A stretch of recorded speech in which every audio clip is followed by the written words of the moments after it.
Friends, आज जो हम लोग बात करने वाले हैं, अभी तक पिछले 2-3 टॉपिक से हम लोग जो लगातार बात कर रहे थे वो ये बात कर रहे थे कि सीआर सर्किट में चार्जिंग कैसे होती है, डिस्चार्जिंग कैसे होती है, उसका क्या, किसी टी टाइम पे करंट निकालना हो तो कैसे निकालेंगे, वोल्टेज निकालना हो तो कैसे निकालेंगे, पोटेंशियल निकालना हो या फिर चार्ज निकालना हो वो कैसे निकालेंगे, फिर डिफरेंस क्या होता है चार्जिंग और डिस्चार्जिंग करंट में, ये सारी बातें हम लोग डिटेल में समझिए। लेकिन हमें ये समझ में आता है कि जब भी हम ये सर्किट सॉल्व करते हैं तो बहुत ही टाइम टेकिंग होता है।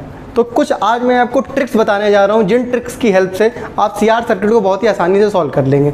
सबसे पहला जो होता है कि अगर हमसे ये पूछा जाए कि कैपेसिटर कब इनफाइनाइट रेजिस्टेंस देता है और कैपेसिटर कब एक बिहेव करने लगता है एज अ जीरो रेजिस्टेंस तरीके, तो ये दो बड़े इंपॉर्टेंट चीज़ें हैं। इसकी हेल्प से हम सर्किट बहुत आसानी से सॉल्व कर सकते हैं।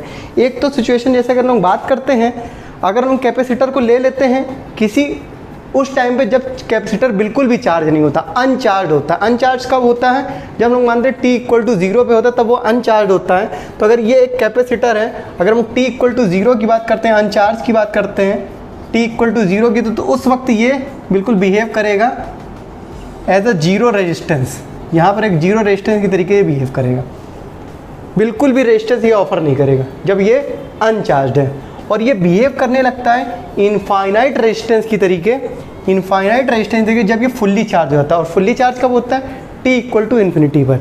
तो यहाँ पर लोग ये मान लगते हैं t=∞ पर ये क्या हो जाता है? फुल्ली चार्ज होता है। तो जब भी कैपेसिटर फुल चार्ज होता है तो इनफाइनाइट रेजिस्टेंस के बिहेव करता है, और जब वो अनचार्ज होता है तो वो जीरो रेजिस्टेंस के बिहेव करता है। ये पहली शॉर्ट ट्रिक है जो हमको बहुत जगह काम आएगी। जब भी मैं सर्किट को सिंप्लीफाई कर रहा हूँ तो हमारे काम आएगी, ठीक है।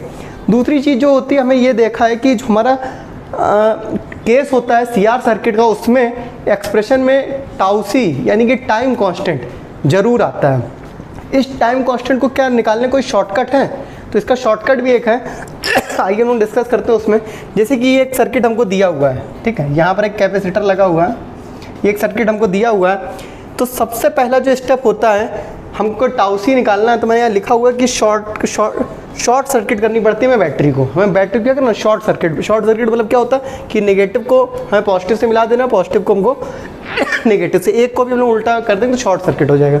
जैसे ही ये शॉर्ट सर्किट करेंगे तुरंत ये यहाँ से गायब हो जाएगा, तुरंत ये यहाँ से गायब हो जाएगा। ये जीरो रेजिस्टेंस देखिए बिल्कुल डैमेज हो चुका होगा।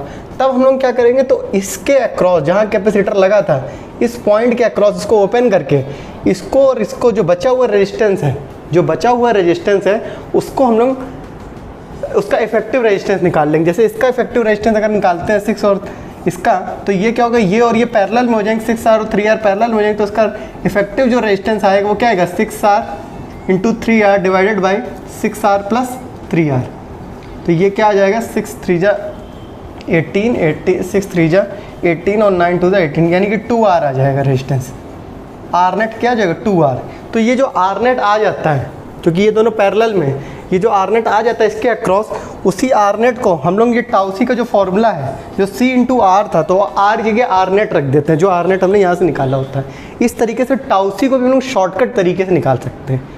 तीसरी जो चीज़ हमारी बहुत ही इंपॉर्टेंट हो जाती है वो ये हो जाती है कि जो हमें चार्ज निकालना पड़ता है और जो हमको करंट निकालना पड़ता है किसी भी टाइम पर, ऐसे पूरा डेरिवेशन करके लेकर आओ, पूरा एक लूप लगाओ, डेरिवाइव करके लाओ, तो वहाँ से बड़ा डिफिकल्ट हो जाता है। लेकिन क्या कोई शॉर्टकट भी? हाँ, एक शॉर्टकट है कि सबसे पहले हम लोग क्या करेंगे, जो हमें पुराने टेक्निक था वहाँ से हम लोग टाउ-सी निकाल सकते हैं। स्टेप 1 में क्या होता है, सबसे पहले हम लोग टाउ-सी निकाल लें। टाउ-सी निकालने के बाद हमें जो दूसरा काम करना पड़ता है, हमें चार्ज निकालना पड़ता है। कहाँ पर? इनफाइनाइट पे। इनफाइनाइट पे चार्ज निकाल लेते हैं तो ये Q0 निकल आता है, ठीक है। इसी Q0 को हमें कहाँ इस्तेमाल होता है? एक जनरल हमने फॉर्मूला बनाया हुआ है चार्ज का, Q = Q0 1 - e⁻t/τc। ये किसके लिए? तो किसी भी टाइम पे अगर हमें चार्ज निकालना है, किसी भी टाइम पे चार्ज निकाल, लेकिन Q0 नहीं पता होता तो Q0 हमारे इस ट्रिक से निकल के आ जाएगा।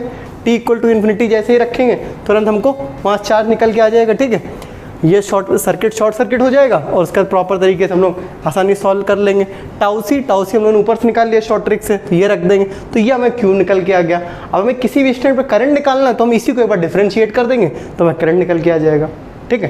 तो ये हो गया शॉर्ट तरीका कि कैसे हम किसी भी स्टेट पे चार्ज और करंट निकाल सकते हैं।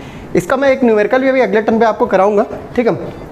एक और ट्रिक होती है कि मान लीजिए कभी बहुत कॉम्प्लेक्स सर्किट है, जैसे ये देखिए एक रेजिस्टेंस लगा, ये एक रेजिस्टेंस कैपेसिटेंस लगा, ये रेजिस्टेंस लगा, ये बैटरी लगी है। इस कॉम्प्लेक्स सर्किट को अगर मैं सॉल्व करना है तो हम लोग एक तरीका है, एक मतलब कह सकते हैं शॉर्ट ट्रिक है, जिसमें हम लोग क्या करते हैं, इसको एक इंडिविजुअल, जब भी पैरेलल में इस तरीके की सर्किटिंग होगी तो हमें क्या करें, इंडिविजुअल इसको हम लोग एक ट्रीट करने लगेंगे सर्किट की। जैसे ये R1 है और ये बैटरी लगी है, R1 और बैटरी, ये R2 और कैपेसिटर, इनको मिलाकर एक सर्किट मान लिया, और यहाँ पर हम लोगों ने R3 और ये मान लिया। लेट अस सपोज यहाँ कोई करंट I1 था, वो लोग बहुत आसानी से निकाल सकते हैं, यहाँ कोई करंट I2 था, वो आसानी निकाल, यहाँ कोई करंट I3 था। तो I नेट जो होगा वो क्या होगा, I1 plus I2 plus I3। यहाँ से हम लोग बहुत आसानी से I1 I2 निकाल V इक्वल टू IR लगा देंगे तो यहाँ से I1 निकल के आ जाएगा। यहाँ पर भी हम लोग वही वाला I equal to I0 e की power minus t by tau सी वो लगा देंगे तो वहाँ से ये निकल के आ जाएगा। ये आप V इक्वल टू IR से फिर I3 निकल, तो ये इंडिविजुअली बहुत आसानी से निकल सकता है, लेकिन एक साथ निकालना बहुत ही फिर कई बार लूप लगाना पड़ेगा, हर लूप को फिर सॉल्व करना पड़ेगा, 3-4 इक्वेशन आएंगे उसको सॉल्व करो। उसकी वजह ये इंडिविजुअली बहुत आसानी से सॉल्व कर सकते हैं, इसको ऐड कर सकते हैं। तो ये कुछ शॉर्ट ट्रिक्स थी। अब इन शॉर्ट ट्रिक्स को कैसे सॉल्व करना है इसके ऊपर एक न्यूमेरिकल हम लोग कल के वीडियो में देखेंगे। तब तक के लिए अगर आपको कोई भी डाउट हो, कोई भी दिक्कत हो तो आप नीचे कमेंट कर सकते हैं। Thank you very much. मजा आया, और मैं ये जो मजा है हिंदुस्तान के हर व्यक्ति को देना